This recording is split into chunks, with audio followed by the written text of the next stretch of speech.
Hi friends, good morning. আজকে সকাল সকাল মনে হলো একটু চিংড়ি ফ্রাই করি। তো চিংড়ি মাছের ফ্রাই করে ফেললাম। বাপের বাড়িতে এসেছি ঘুরতে, বাবা বলল একটু চিংড়ি মাছের ফ্রাই করে দে, দেখি কেমন করিস। তো চলো দেখাই রেসিপিটা তোমাদের, দেখে নাও রেসিপিটা কীভাবে চিংড়ি মাছের ফ্রাই করি আমি। তোমরা কীভাবে করো আমাকে জানিও চিংড়ি মাছের ফ্রাই।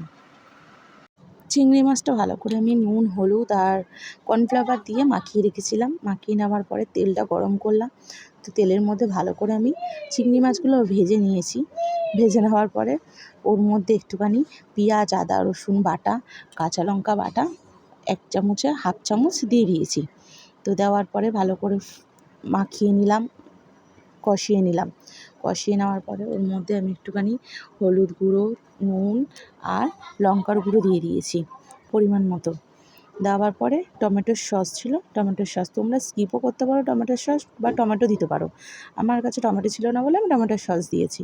তো টমেটোর সস দেওয়ার পরে ভালো করে ফ্রাই করে নিয়েছি। ভালো করে নেওয়ার পরে ওর মধ্যে যে একটু কষা, মানে তেলটা যখন বেরিয়ে যায় তো তখন কষা হয়ে যাচ্ছে।